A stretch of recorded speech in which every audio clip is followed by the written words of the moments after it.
Muchas gracias, Martín. Quería comentarles, a veces estos trabajos son un tanto extensos cada uno como para presentar uno solo, y como bien decís, hay un hilo conductor y tiene un sentido, y por eso es que se pueden agrupar y agradezco que se puedan dar los tres trabajos uno a continuación del otro, porque eso facilita también la idea y la comprensión. Y en segundo lugar, quiero agradecer a Javier García Fronti, porque estuve peloteando con él muchas ideas ya desde hace tiempo, a partir del trabajo en el doctorado que había hecho sobre resiliencia. Y bueno, un poco yo tenía algunas inquietudes y hablando y investigando un poco, me motivó para hacer el postdoctorado que él me está dirigiendo. Así que esto forma parte de algunos avances de allí, con todo digamos, acepto todas las críticas constructivas que me hagan, porque me va a ayudar mucho a la presentación de esta investigación final.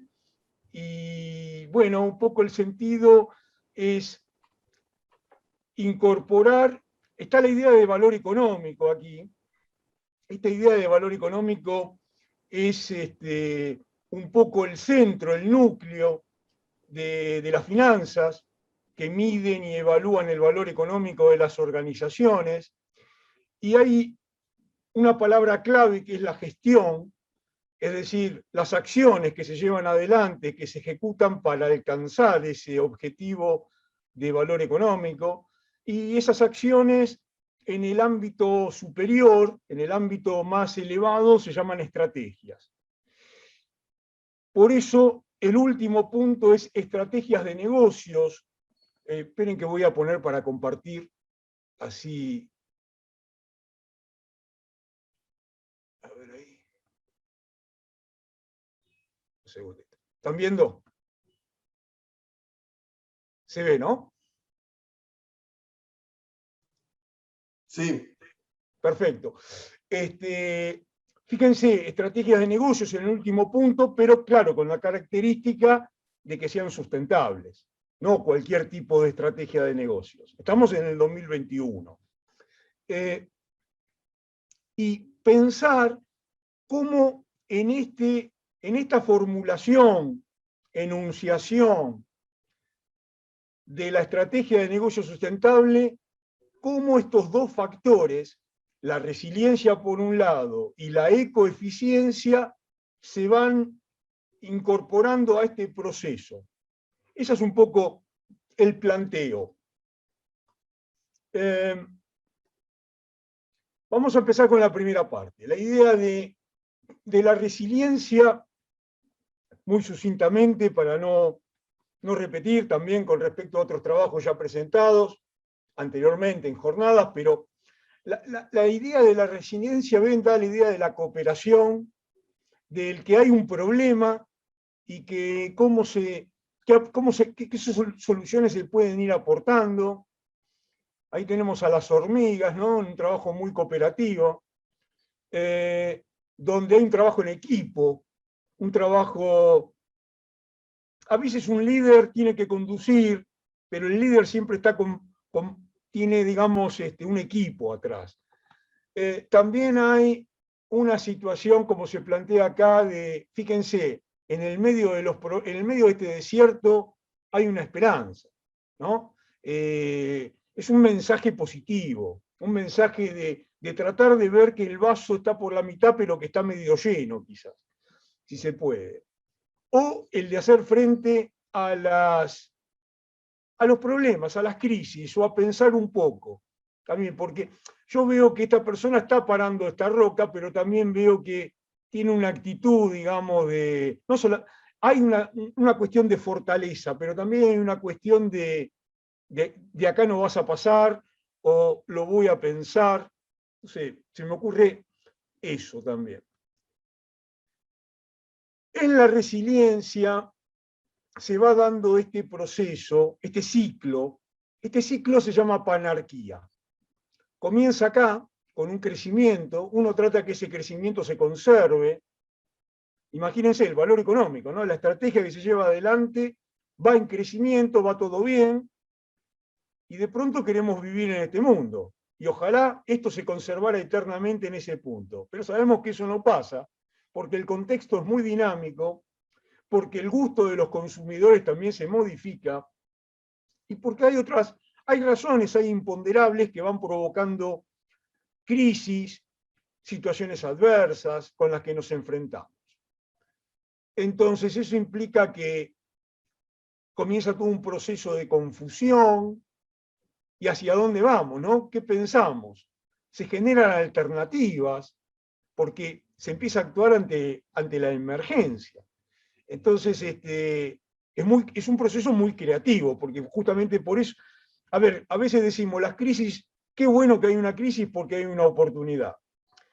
Yo creo que cuando hay una crisis, lo primero que uno hace es enojarse y decir, qué macana que tenemos una crisis, ¿no? Sobre todo cuando es importante. ¿Y qué decir si realmente tiene otro tipo de consecuencias, ¿no? Situaciones de angustia, etcétera, que son muy problemáticas. Entonces, realmente no, en segunda instancia uno podría decir, a ver, ¿qué puedo sacar de positivo de esa crisis o de esa situación? A ver, algo que sume, y ahí es donde se generan alternativas. Y comienza un proceso donde las cosas están como esa flor en el desierto que vimos recién. Hay un desierto, algún problema, pero uno va pensando en algo nuevo. Uno ve una posibilidad. Es como cuando uno dice, uy, vivo en un departamento, qué sé yo, de 2 ambientes, pero tengo la posibilidad de comprarme una casa que está destruida. Una casa grande, pero... Y uno empieza a pensar, acá qué bueno, los pisos son de robles de Labonia, lo voy a lustrar, lo voy a reacondicionar. Estas paredes necesitan tal y tal cosa. Se me empiezan a ocurrir cosas, me estoy reorganizando, a pesar de estar en una casa casi destruida. Y comienza este proceso nuevamente. Entonces, el concepto de la resiliencia tiene 3 etapas. Una etapa que tiene relación con la física, que es, me voy a recuperar de una perturbación. A veces puede ser que me recupere y llegue a la misma situación previa, cosa difícil hoy, o que me recupere y que esté en otra situación, en otro estado. Esto viene de la física, como dije recién, este concepto porque tenía que ver con el estudio de los metales, las aleaciones, la resistencia que tienen los metales y esas cosas. Otro aspecto es resistir los efectos de una perturbación. Acá hay una mirada más psicológica. Es decir, la persona que tiene que tomar decisiones se enfrenta a traumas. Y cómo puede aprender de esa situación o qué puede sacar de provecho. Y el tercer aspecto tiene más que ver con la economía. ¿Cómo evitar una perturbación? Sería cómo hacerle ole a una crisis, ¿no? Cómo, digamos, si viene una catástrofe, o por qué vienen tan seguidas, o cómo puedo tratar de zafar, qué lectura hago de todo eso. Después el concepto de resiliencia también se aplica en recursos humanos, digamos, tiene otras variantes, pero acá hay una trilogía física, psicológica y económica, como para avanzar. En este contexto, todo este ciclo se da dentro de un sistema social, ¿no? Donde había dicho que había adversidades y diferentes factores, culturales, sociales, ecológicos y políticos. Cuando recién estaba comentando ese ciclo, en las empresas se hace con un poco más de detalle. Este es un trabajo de Hearst, de un libro que se llama Crisis y Renovación. Hagan un seguimiento de los números, ¿no? 1, 2, 3, 4, así. O sea, esto comienza acá. Racionalmente hay una estrategia de negocio que se lleva adelante, empieza a haber competencia, limitaciones del contexto, se pasa de una acción racional a una acción limitada. Y estamos en el mejor de los mundos, como dijimos, pero comienza a aflorar algunos inconvenientes, que ya vienen. Lo que pasa es que en algún momento hay algo que hace eclosión y se convierte en un hito donde se manifiesta lo que se dice esa crisis o conflicto. Lo primero que pasa es que no sabemos qué hacer, confusión. Una vez que tenemos un poquito más en claro o que empezamos con prueba y error, racionalmente vamos tratando de generar alternativas con algún tipo de liderazgo. Y emergentemente, ¿qué podemos hacer? Porque también estamos limitados en esas opciones. Hacemos un análisis de esas opciones que hemos generado, se elige, se ejecuta. Y comienza el ciclo. ¿Qué se ejecuta? Una estrategia, una nueva estrategia de valor económico. Así que este ciclo, la característica que tiene esta panarquía es que cada vez es más veloz. Es decir, es más dinámica. Y esta es una característica con la cual tenemos que acostumbrarnos a convivir, porque las estrategias cada vez duran menos, las tácticas ni hablar. Es decir, estamos en un mundo que tiene esta dinámica. Todos nosotros tenemos rutinas y patrones, y hay muchas cosas que venimos haciendo desde hace mucho tiempo, igual que las organizaciones. Pero bueno, hay que tener una mirada un poco más del siglo XXI. Bueno, aprender a vivir con la incertidumbre, tener memoria de los hechos pasados, abandonar la noción de estabilidad. Digamos, a veces también pasan situaciones que son de gran incertidumbre y uno dice, che, a río revuelto, ganancia de pescadores, ¿no? Es decir, a veces va todo muy mal, pero algunas empresas, algunas otras organizaciones, casualmente de la competencia les va peor. Y bueno, eso puede ser una oportunidad para nosotros, no sabemos. Reflexionar, pero a veces la reflexión es el paso previo a la ejecución, pero como nos pasa en el aula, reflexionar mientras que estamos dando la clase. Esto también es reflexionar mientras que estamos ejecutando. Bueno, ¿y por qué la resiliencia considerando la sustentabilidad? ¿Cómo se inserta este factor?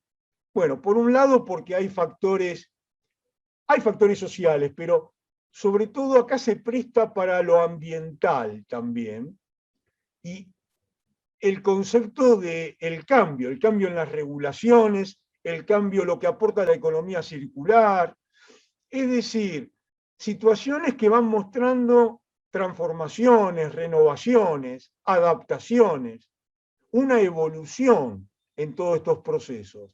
Y puede ser que, producto de todos estos cambios, me encuentre con problemas. Cambiar una tecnología, cambiar una forma de pensar ni hablar, ¿no? Tener una cultura, que eso es mucho más difícil todavía. Pero ya el hecho de darme cuenta de que no estoy, como vamos a ver después, no es la organización sola, es la organización en un contexto, en una cadena productiva o en una cadena de valor. Es decir, es un sistema que tiene su complejidad. Habrá que elegir entre estas 4 estrategias innovadoras, algunas que trabajan más en el campo interno de la organización, otros lo buscan afuera, y si hay más uso o aplicación de lo que existe, o si tenemos que generar nuevas alternativas con alguna creatividad. Según eso estamos en estos nombres de estrategias, ¿no? La cooperación, la iniciativa empresaria,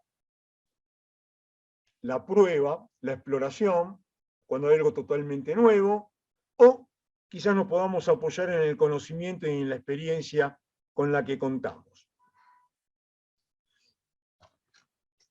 En este slide lo que se muestra es cómo algunas ecocapacidades, capacidades de tipo humanas, que son estas, capacidades organizacionales, y capacidades tecnológicas, no se lee muy bien acá en este slide, les pido disculpas, cómo estas capacidades pueden generar resiliencia para la sustentabilidad.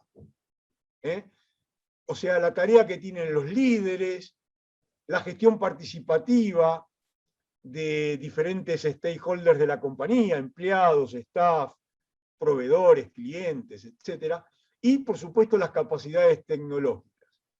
A veces una capacidad tecnológica lo que está buscando es optimizar el uso de la energía o el uso razonable del agua, o bueno, incluso hasta cuestiones de planificación, ¿no?, dentro de la organización. La resiliencia como factor de sustentabilidad tiene algunos retos. Por supuesto, el primero implica ser consciente de lo que se está cambiando. Digamos, hay una actitud racional acá, de conocer. El segundo es hacia dónde vamos. ¿Para qué aplicamos esta estrategia? ¿Qué queremos lograr? Y en lo estratégico hay un concepto, el método estratégico, lo que dentro de la metodología de toma de decisiones trabaja mucho con lo que son opciones estratégicas. Porque yo llevo adelante una estrategia hoy y pienso que me va a durar un tiempo, quizás, un año, no sé, depende un poco. Pero tengo que tener a mano otras opciones, porque si no, se hace muy difícil. Si me doy cuenta que me viene algo como la pandemia, tenía una estrategia, cae la pandemia, y si no tengo una opción estratégica a mano, pensada frente a esa adversidad, voy a tardar más tiempo. A veces, por eso, en la metodología de los modelos estratégicos, uno tiene opciones, muchas opciones, aunque las tenga en el freezer, todavía. Después hay una cuestión política, justamente porque esto es para lograr intencionalmente un objetivo, ¿no?, que se quiera llevar adelante. Y por supuesto, al intervenir la cultura, las relaciones, las personas, hay también un componente ideológico. Con eso está resumido la primera parte del trabajo. La segunda tiene que ver con esta mirada de que los negocios también tienen que tener algún cuidado sobre el medio ambiente, ¿no? Energías, bicicletas, electricidad con menor consumo. ¿Vieron la cantidad hoy? Yo me acuerdo hace unos años uno se compraba un artículo del hogar y había toda una lista de la A a la F. Hoy todo lo que se compra uno es de A a D prácticamente, pero hay mucho A. También uno tendría que ver, ¿será cierto, no? ¿Cómo se prueba todo este consumo? Esa será otra cuestión que pasa por la ética. Y tenemos que en este tema las Naciones Unidas hacen un aporte también muy importante, porque no es solamente la generación joven o las exigencias para llevar adelante, sino también este tipo de organismos que apoyan el cambio de la estrategia organizacional. Y justamente ayer, en muchos de los trabajos que se trataron en SADAF, observamos que teníamos esa duda, si todo esto se lleva adelante porque realmente la organización tiene vocación para llevar este compromiso, porque realmente lo piensa así, forma parte de sus valores, de su estilo de conducción, o si la empresa lo va a llevar adelante porque siente una obligación, porque si no, no vende sus productos, o porque está mucho más limitada. ¿Qué es lo que... Quizás las dos cosas convivan en esta situación, ¿no? Pero esa es un poco la cuestión. Bueno, esta es la definición de desarrollo sostenible del Consejo Mundial de Empresas, ¿no?, para el desarrollo sostenible. Acá están las siglas en inglés.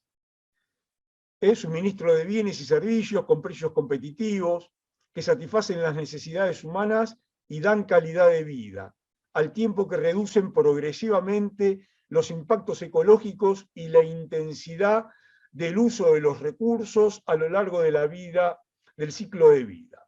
Es decir, hay dos grandes rubros acá. Por un lado, tenemos que ver el producto que se va a producir y vender, las características que tiene, y por otro lado, el uso de los insumos, de los recursos.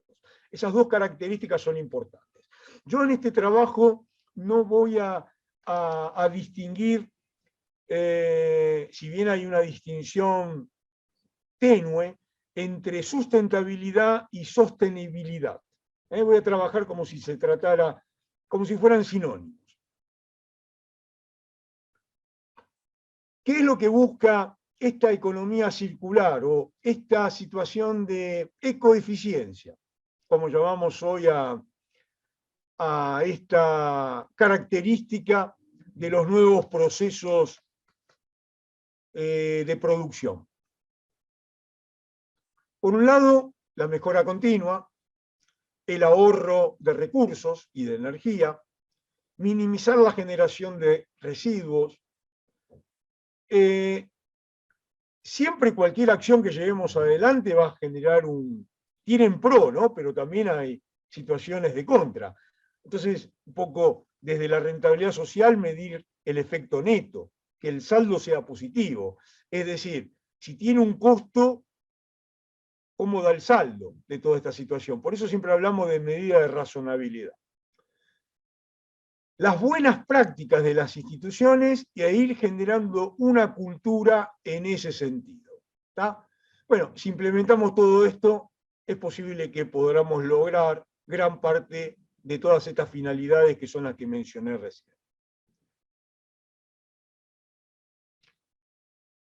Yendo de este Consejo Mundial del Desarrollo de la Sostenibilidad, dice más sostenibilidad a lo largo del tiempo. O sea que, fíjense, hay un primer punto que primero hay que cumplir la norma, las regulaciones, después generar con tecnología limpia, producción limpia. Que estos procesos sean, como dijimos recién, con lo que estábamos buscando, se lleven adelante con ecoeficiencia. Y después vamos a hablar de si todo esto va bien, de la responsabilidad empresarial, ¿no? Digamos, ese es uno de los pasos finales, como para hablar. Y acá entran factores distintos. Y no es solamente, ayer hablábamos del triple impacto, ¿no? Porque lo ambiental, lo social y lo económico. Pero en lo climático no es solamente, perdón, en lo ambiental no es solamente el cambio climático, es también analizar la huella ecológica, la huella hídrica. Es decir, hay otros factores que van. ¿Para qué? Acordémonos que la huella ecológica también nos sirve para evaluar los recursos naturales, para que una empresa, una cámara, un sector o un gobierno diga, tenemos un valor en bruto, ¿cuánto vale todo esto? ¿Y cómo va a estar en juego acá?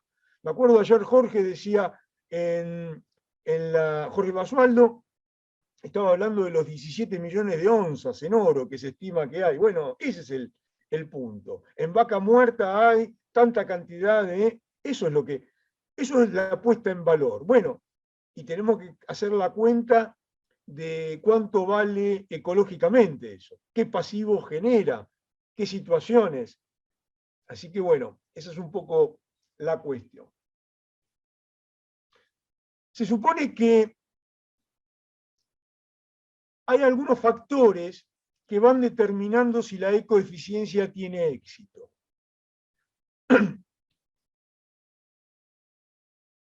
Estos dos, sobre todo el primero, disminución de costos, puede ser que sea factible. Pero esto hay que hacer un trabajo, un análisis por actividades. Porque no, resulta que a veces los reprocesos, el reciclaje, la reformación, tiene costos también. O sea que por un lado disminuimos los costos y por otro lado, los costos económicos, y por otro lado los estamos sumando. Así que habrá que hacer las cuentitas. Ni hablar de los costos ambientales. Pero también, en esto de que si se aumentan ingresos o se disminuyen costos, tengamos en cuenta que también este proceso de reciclado, reformulación, reutilización, implica que estamos con los mismos bienes que teníamos antes. Es decir, que esto nos fomenta la compra, la reactivación, vendiendo más en muchas actividades. No es como la guerra, ¿se acuerdan? La guerra era lo más reactivante. Cada tantos segundos hay un tanque que se elimina y hay que fabricar otro tanque porque ese ya no se usa más. Bueno, pero acá estamos en un proceso que es más manejable en cuestión de tiempo. Así que bueno, esto es una cuestión como para ver en qué sector es lo que aporta cada uno de estos dos conceptos. No es cierto que siempre se disminuyan costos, ni es cierto que siempre se aumentan ingresos, aunque esa es la finalidad. ¿Cómo se consumen los recursos, la energía? El objetivo es que lo que queda al final, eso que llamamos residuos, sea lo mínimo posible, lo desaprovechable. Para lo cual, en cada actividad y sector, cuando pensamos en nuestra estrategia productiva, sobre todo, sustentable, tenemos que trabajar con alguna tasa de reutilización y de reciclaje. De ya tenerla considerada al momento en que se está gestando la estrategia. Y fíjense, estos elementos, ergonomía, estética, seguridad, embalaje, transporte, yo diría, hoy en día son importantes. Están en una segunda instancia, en un segundo nivel.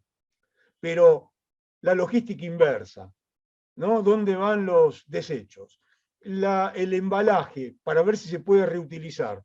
Todo esto está pensado desde el diseño.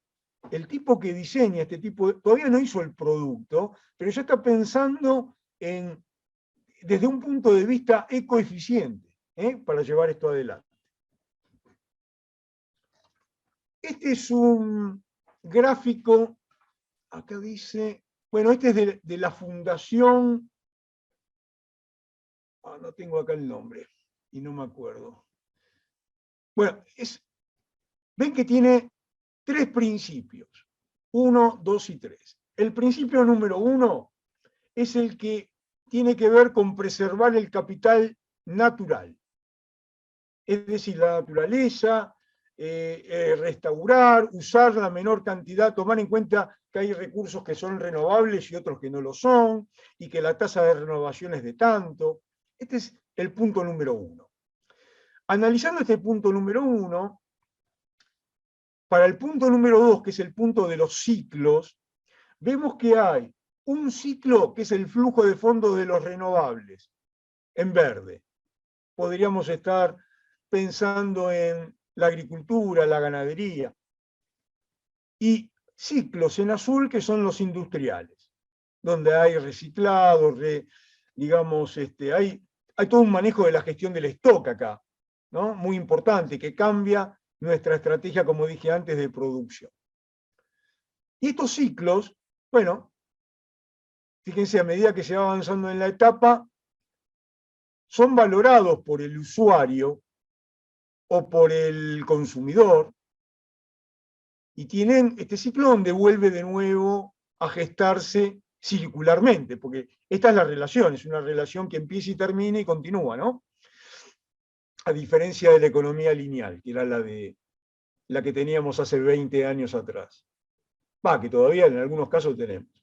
Y en el punto número 3 es cómo, después de que todo esto se lleva adelante, se minimizan las pérdidas y los residuos. ¿Qué hacemos con todo esto?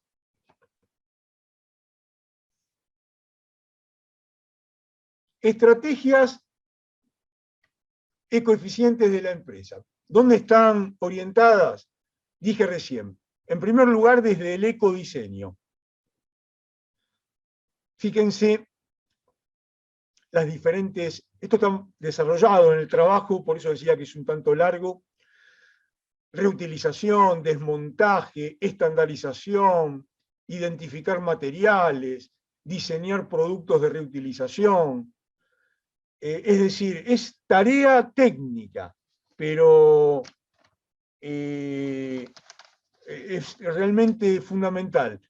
Y hay todo un trabajo interdisciplinario aquí, ¿no? Son ingenieros, diseñadores, son de otras profesiones los que trabajan también con nosotros para llevar adelante esta aplicación de la tecnología y de la producción de los productos. Las buenas prácticas, la mejora de procesos, va en este orden. La reingeniería de procesos, después logramos la producción limpia, las mejores tecnologías disponibles, o sea, lo que se llama MTD. El tratamiento y valorización interno, la valorización externa de los residuos y la eliminación externa. Todo este proceso en conjunto. En la práctica, ¿qué pasa? Que una parte de esto está regulada, o puede estar regulada. Entonces, la empresa siente que esto es una obligación. Lo tiene que hacer de esa forma porque no tiene escapatoria. Pero también, por eso decía, las empresas que tienen vocación y que quieren quizás buscar un valor intangible en su marca o el reconocimiento de los consumidores o de otros stakeholders importantes donde opera la cadena de valor, aplauden cuando la compañía lleva adelante este tipo de actividad. Conclusión, la sustentabilidad, o sea, creo que es bastante evidente lo que aporta la ecoeficiencia a una estrategia de sustentabilidad, ¿no? Lo estuve diciendo de diferentes formas, pero digamos, rescatemos que también puede haber algunos efectos negativos que no se puedan disminuir. Tenemos que seguir operando y trabajando.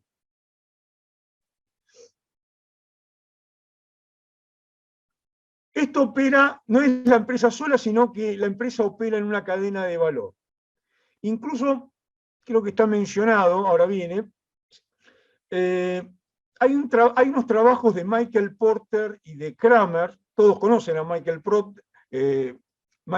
Porter con el tema de la ventaja competitiva, pero ahora es una búsqueda de ventaja competitiva centrada en la sustentabilidad. Es un cambio. Y en ese estudio, los aportes de ellos en la cadena de valor, número de actores, gobernanza, diferenciar las operaciones en la cadena de valor, las que son nacionales, las que son globales, el grado de transformación. Y a partir de allí se pueden formular estrategias de negocio sustentables pensando en qué eslabones son los que se tienen que modificar, los vínculos y las relaciones entre las empresas para hacer negocios, con qué clientes, con qué proveedores. Si voy a desarrollar proveedores y le voy a decir cómo tiene que trabajar él. ¿Cuánto me aporta con sus insumos de huella ecológica, por ejemplo? Para poder pensar mi negocio a futuro. O crear eslabones nuevos. Todas estas son nuevas estrategias de negocios. Y pasamos al último punto. Contexto, planificación, estrategia de impacto, medición, y después finalmente todo esto lo estoy planeando, estoy en lo que todavía no hice, está latente, y finalmente invierto, ¿no? Fíjense el tipo de ejecutivo que participa en esta decisión, cuál es su mirada. Las estrategias, de esas estrategias que vamos a llevar adelante, ¿qué características tienen? Bueno, si empiezo por la izquierda, algunas son estrategias derecha, algunas son ofensivas, otras son defensivas. Esto implica tener en claro el sector, la actividad donde están operando, y cuáles son las que tienen más fortaleza, las que pueden imponer algunas condiciones, las que son tractores de la cadena.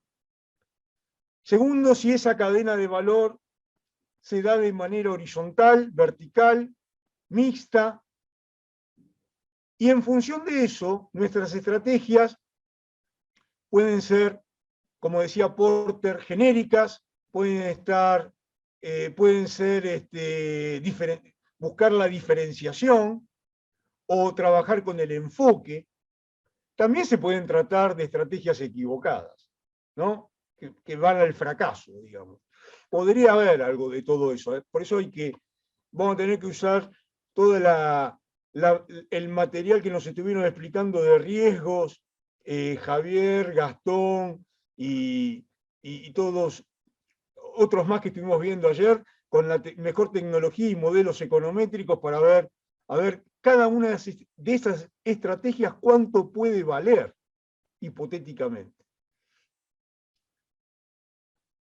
Recordamos que la empresa, fíjense, está siempre en una posición competitiva. Y acá lo que está puesto dentro de este gráfico y que se desarrolla en el trabajo es los tipos de estrategias, los nombres de las estrategias. Pero considerando que la empresa puede estar en una fase embrionaria, en una de crecimiento, en la madurez o en la vejez. Y considerando también que puede tener una posición dominante, fuerte, favorable, sostenida o débil. En función de eso, voy a pensar en cuáles podrían ser las estrategias de negocios para llevar adelante. De la misma forma, estas empresas que pueden estar en diferentes etapas, como dije recién, pero pensado ahora en función de algunas variables. ¿Qué características tiene? La tasa de crecimiento del mercado, el potencial de la industria, la calidad de los competidores, la tecnología, como los factores más importantes. Ya estoy terminando. Etapas de desarrollo, nuevamente. Las 5 fuerzas de Porter porque están vigentes. Digamos, lo que dice Porter ahora tiene una mirada también desde el factor socioambiental, pero lo que él comentaba de las 5 fuerzas sigue estando vigente. Traje e incluí en el trabajo lo que es el océano azul, el océano calmo del marketing. Es un océano en el cual una empresa, una organización le gusta estar, porque dice, bueno, me siento cómodo trabajando en este mercado, con estos clientes, qué bueno que todo se desarrolla de esta manera. ¿Y qué empresas son las que pueden hacer eso? Uno pregunta. Y a veces son aquellas que son las mejores, las que tienen las mejores prácticas, las que están más reconocidas. Entonces, de alguna manera, una de las cosas que estaba relacionando en la investigación es si las empresas que llevan adelante estrategias de negocios sustentables exitosas pueden estar navegando en un océano azul. Esa era un poco la cuestión. Bien. Y podemos relacionar esto con el clúster, porque esta sería la última parte de nuestra estrategia, porque la empresa no está sola. Hay factores corporativos, tecnológicos y de productos. Es decir, y las empresas, en este clúster, a veces las industrias son más intensivas en recursos humanos, o son más intensivas en información, o trabajan a diferente escala. Entonces, en función de eso, nuestra estrategia puede ser ofensiva, defensiva, puede ser dependiente, tradicional, puede ser oportunista. Es decir, se abren una cantidad de variantes como para tener en cuenta. Esta sería, ¿qué razones puede tener una compañía para para ser parte de un clúster? Y hay razones de tipo estratégico y hay razones de tipo operativo. Las de razones estratégicas son las que están vinculadas con diferentes proyectos de inversión. con cambios tecnológicos, con abordar un nuevo mercado. Las razones operativas son las que tienen que ver con el aquí y ahora, con el ciclo operativo, con el capital de trabajo, ¿no? Con el manejo de la gestión del stock. Y desde el punto de vista económico, la condición para conformar un clúster tiene diferentes también, digamos, graduaciones. Hay un nivel metaeconómico, cultura, aprendizaje, asociación, la filosofía de todo esto, un nivel macroeconómico, un nivel microeconómico, o sea, estamos bajando de nivel, y finalmente la empresa tiene que fijar una política organizacional, una política económica con relación a este punto. Esto da lugar a que, considerando la empresa con la ecoeficiencia, la resiliencia, la cadena de valor, los clústeres, estamos hablando de un modelo de gestión y queremos que sea un modelo de gestión sostenible, donde el triple impacto social, ambiental y económico está presente, ¿no? Por eso decíamos acá, en última instancia, la responsabilidad corporativa.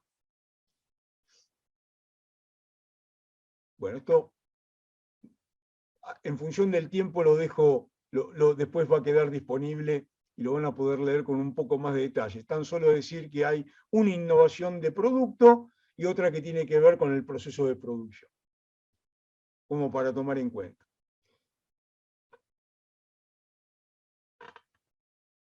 Hace unos años, a principios de este siglo, fines del anterior, estábamos en el 3.0 de la revolución industrial.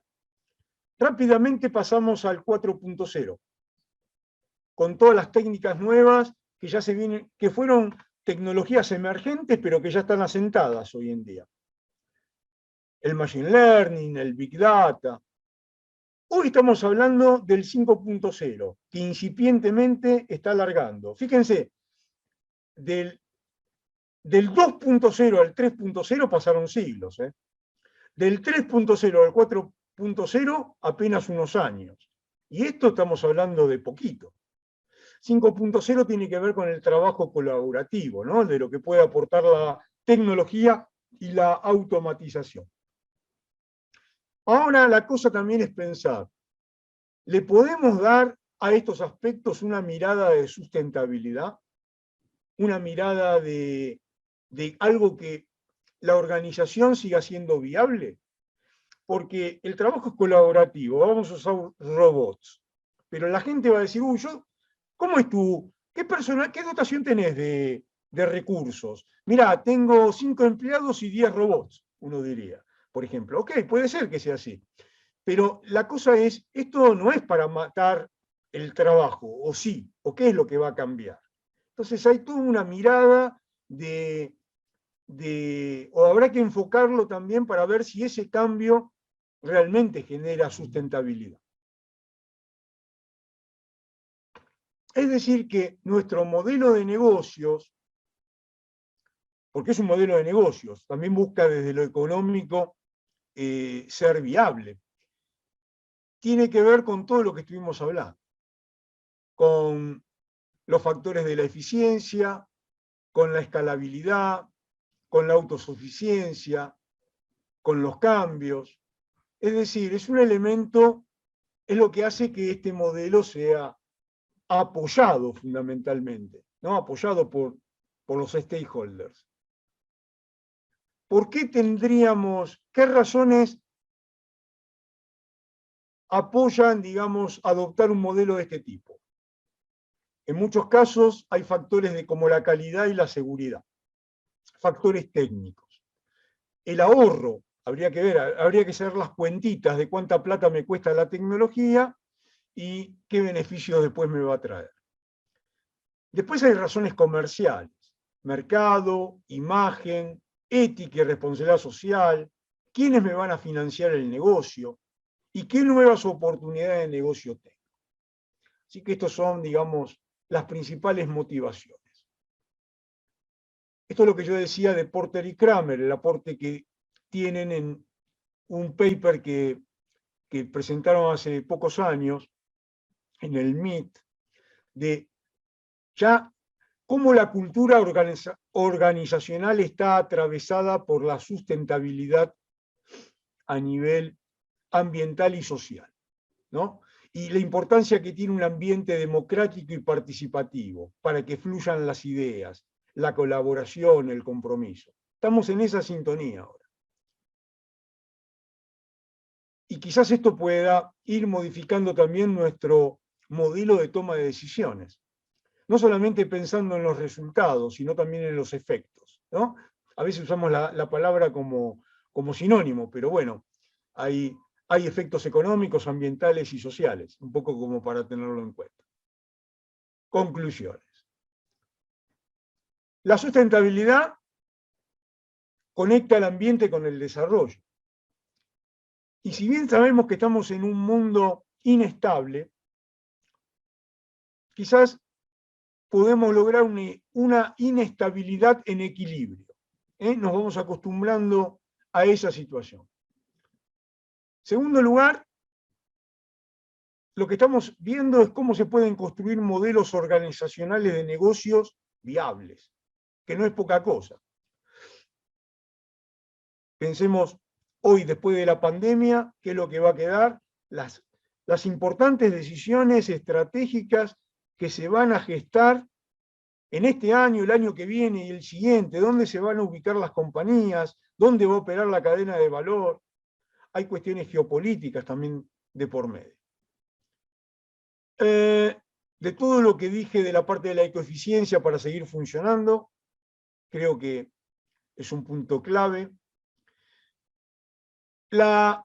Aprender de los errores con flexibilidad, con sabiduría, no comprometer a las generaciones futuras y, por otro lado, también lograr algún aumento de satisfacción en las generaciones nuestras, ¿no? en las presentes.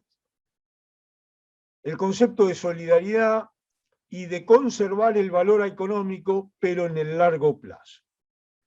No es ganar o ganar. Qué bueno, hoy tomé esta decisión y le gané al dólar.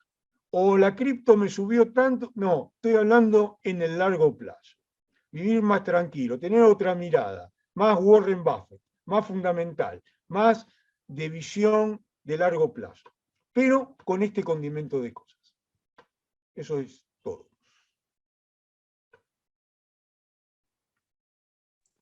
Bueno, muchas gracias. No puse un último slide de abrazo, pero abrazo. Muchas gracias, Gustavo. Muy interesante tu exposición. Vamos a abrir la ronda de preguntas.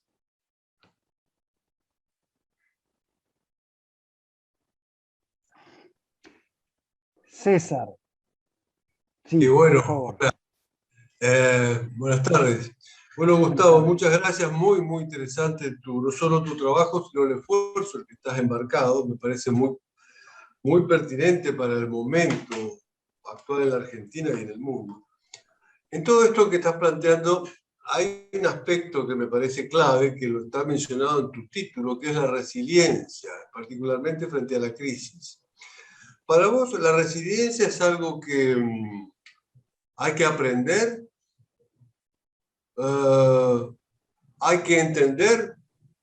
¿O hay que entrenar? O las tres cosas. O sea, porque la resiliencia también es un término usado en términos de estrategia militar, no solamente en el campo de negocios. Claro. Me interesa tu opinión. Bueno, sí, te voy a dar claramente mi opinión porque no sé si es la única que puede ser válida o con esa intención, César.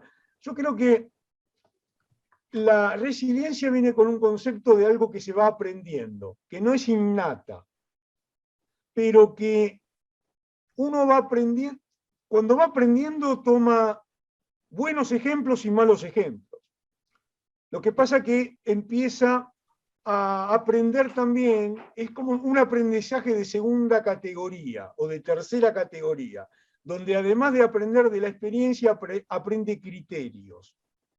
aprende y empieza a percibir, a tener un olfato un poco más importante para prever peligros, alarmas. Así que el concepto de resiliencia para mí es algo que se aprende, que da la experiencia y que se entrena, como dijiste vos. Y de esa manera es una forma de poder hacerle frente a situaciones adversas. Y en una segunda situación adversa que tengamos, no solamente vamos a aprender de nuestra experiencia, sino de lo que le pasó a los demás. Porque uno a veces sobrevive una situación porque dice, esto no lo tengo que hacer porque mirá cómo le fue a fulano o a mengano. Así que esa es un poco mi opinión. Yo creo que, claro que se abren también, esto nos pasa a nosotros como personas, muchas veces, ¿no? Que tomamos decisiones, pero las personas también van cambiando. Es decir, tenemos más edad. Una cosa es decir, tengo la fortaleza para enfrentar esta crisis a los 30 años, otra cosa es a los 50, otra cosa es a los 80. Entonces van cambiando también nuestros roles o nuestros aportes en todo esto. Quizás haya una especie de, si bien es complicado, pero hay todo un tema de transferir esa resiliencia al equipo. Podría ser a nuestra familia, a nuestros hijos, a nuestros empleados, de ir viendo. Porque bueno, todo el mundo tiene el derecho a equivocarse también, pero que no sea, digamos, lo mejor es allanar el camino, ¿no? Digamos, que no tengan malas consecuencias. No sé si respondí. Sí. Perdón, una breve acotación. No, mi pregunta iba dirigida, por ejemplo, a los militares hacen maniobras para ir formándose la capacidad de reconstruirse a sí mismos frente a dificultades graves. Y nosotros en las empresas, o sea, ¿cómo construir y fortalecer resiliencia? O sea, en ese sentido me parece muy, muy importante tu aporte.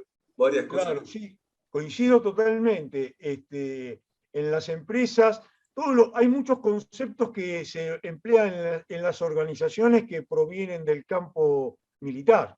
Entonces, podría decir la planilla de cálculo, el Excel o el GPS. Y todos esos aportes se van dando y esta idea de la estrategia también, muchas veces la estrategia en las empresas se viene estudiando de las dificultades, de los objetivos que se tienen para lograr. Así que yo creo que sí, se aprende mucho digamos, voy a decir algo medio descabellado, se aprende mucho si uno tiene que vivir situaciones como si fueran de guerra, ¿no? Serían las situaciones de crisis. Gracias. Martín. Sí, Damián, te escuchamos. Después yo, Martín. Ah, perdón, ¿quién había pedido? No, Jorge Basualdo. Pero perdón, que hable Damián, que hable Damián. Es cortito. Solamente para ratificar, Gustavo, el tema de la importancia que le están dando las empresas a la sustentabilidad. En la empresa en la cual trabajo yo, que es una empresa global, sin ser empresa que cotiza en bolsa, el presidente de la compañía se comprometió en el foro de Davos a hacer un autodiagnóstico de cumplimiento de ciertos indicadores de sustentabilidad, ¿no? Es decir, está en la primera etapa del diagnóstico y en los próximos años tratarán de gastar menos en determinados conceptos. Entonces, el objetivo nuestro, nuestra área es desarrollar en la base de reporting cómo poder detectar esa información para reportarla. Y doy 3 o 4 ejemplos simplemente para demostrar lo que las empresas ya lo están tomando en cuenta. Tenemos que detectar la cantidad de consumo de energía eléctrica, la cantidad de viajes que hace la compañía, que hace la compañía tantos kilómetros de avión, cuántas noches van a hoteles. Estoy dando ejemplos, así hay como 20 o 30 indicadores. ¿Por qué? En el fondo lo están viendo las compañías, es ver cuál es el consumo de energía que están haciendo las compañías para ver cómo se puede reducir. Cosas locas, ¿no? Porque también te piden, es decir, el consumo eléctrico de cada empresa es normal, pero el tema está en los alojamientos de hotel, porque saben que si vas a un hotel también consumís. Claro. Entonces las empresas, y estoy hablando de una empresa global que no cotiza en bolsa, pero porque la compañía se comprometió. Es como para darte un ejemplo de que sí las empresas cada vez más van hasta esos indicadores. Y yo que tengo que hacer todos los reportes financieros, ahora tengo que hacer los reportes indicadores de sustentabilidad, ¿no? Claro, Pero es para sustentar un poco la parte cuando decís que las empresas cada vez toman más conciencia de la sustentabilidad con el medio ambiente, ¿no? Damián, Simplemente era un aporte. no, muy interesante, te voy a pedir, es decir, sacarle el nombre de la empresa, sacarle todo y después pasame cómo te dan, qué indicadores estás usando y pasame la data. Sí, te puedo pasar los conceptos que nos están solicitando investigar. Dale, eso me vendría bárbaro. ¿Ustedes se acuerdan hace unos pocos años Volkswagen mintió con la cantidad en el software que medía lo que sacaba de dióxido de carbono? La emisión, sí. La emisión de dióxido de carbono. Y eso hoy, yo diría, eso fue hace unos años. Volkswagen bajó mucho la capitalización bursátil en ese momento, fue muy castigada, pero yo diría, imagínense, pasan ese tipo de cosas hoy, una empresa, hoy en el 2021, unos pocos años después, una empresa así dice que hace una cosa, que tiene tal valores y hace una cosa totalmente diferente, desaparece del mapa. Esto muestra lo importante que es para no desaparecer, para seguir estando. Así es, o sea, y estamos en la etapa de diagnóstico. Todavía no tenés el benchmark, que son los objetivos, porque ahora estamos en 2 o 3 años como todo de diagnóstico. Obviamente los consumidores son bajos porque estamos en etapa de pandemia, pero después se definirán benchmark como el resto, ¿no? Bueno, solamente ese aporte. Gracias. Sí. Jorge, ¿querías hacer un comentario?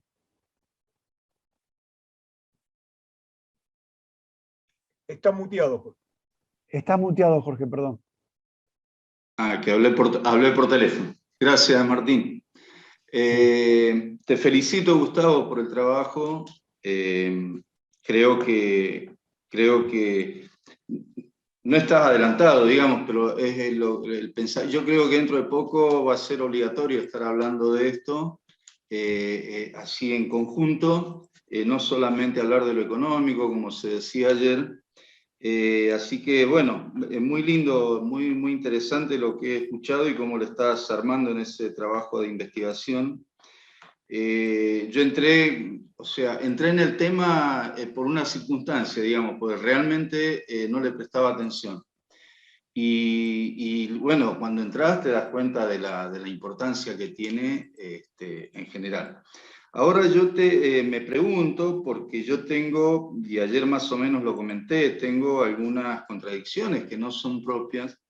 Yo creo que hay una relación que no está, no voy a decir que es inversamente proporcional, pero sí complica que en general todos estos temas de desarrollo en estas empresas requieren mucha inversión.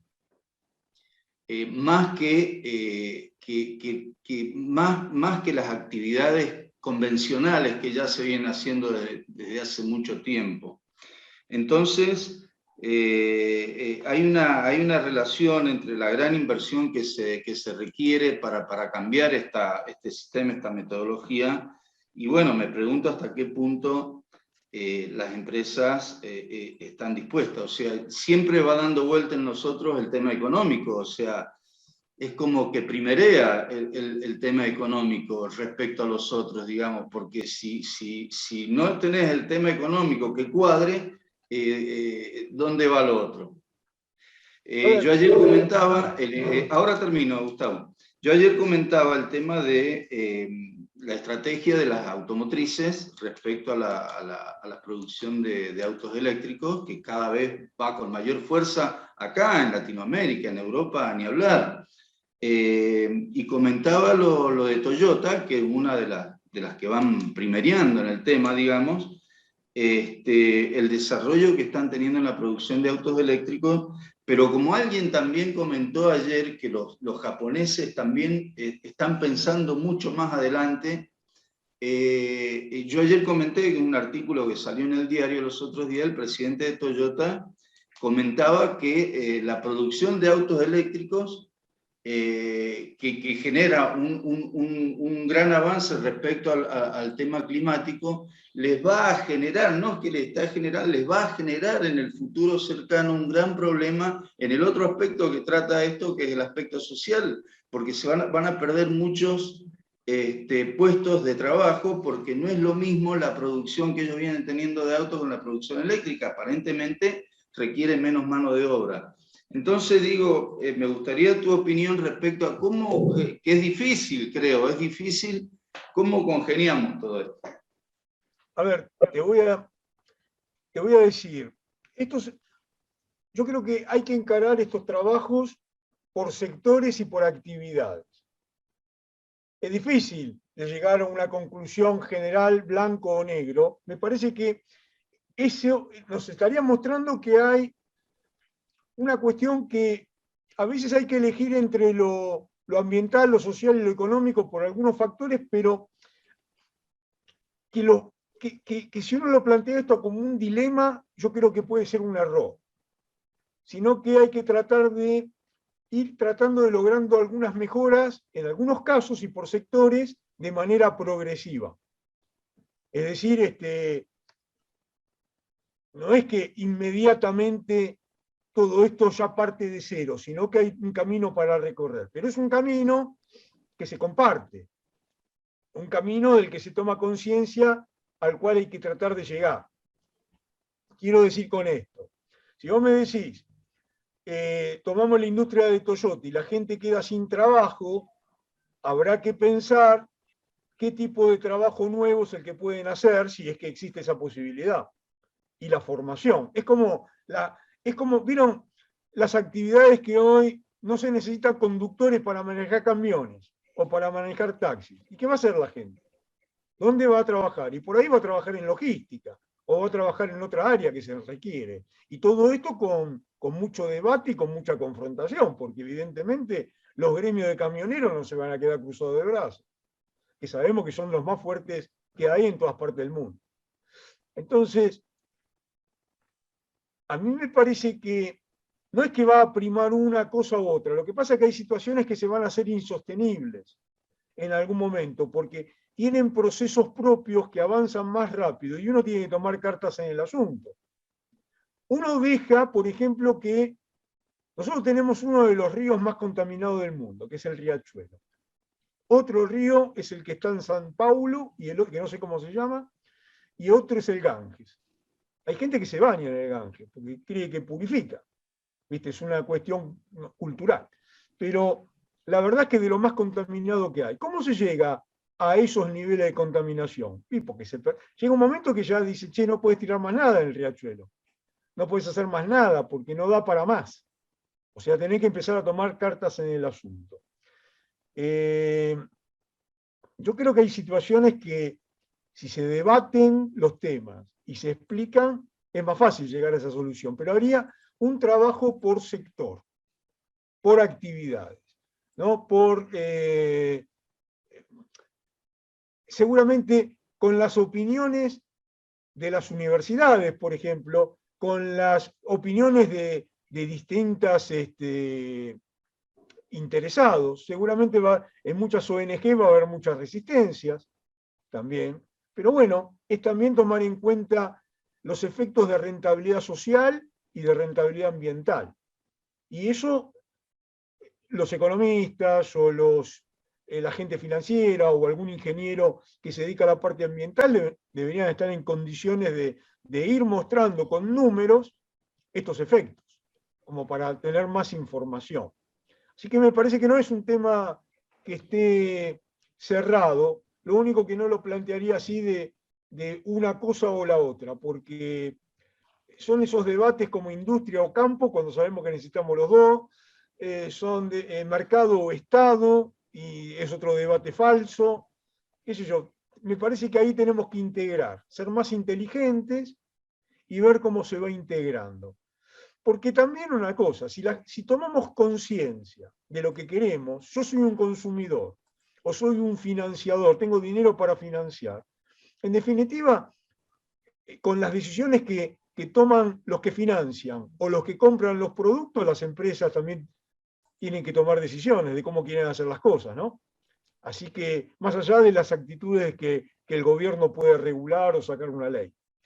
Así que me parece que hay un largo camino ahora para recorrer. Bueno, muchas gracias. Muchas gracias.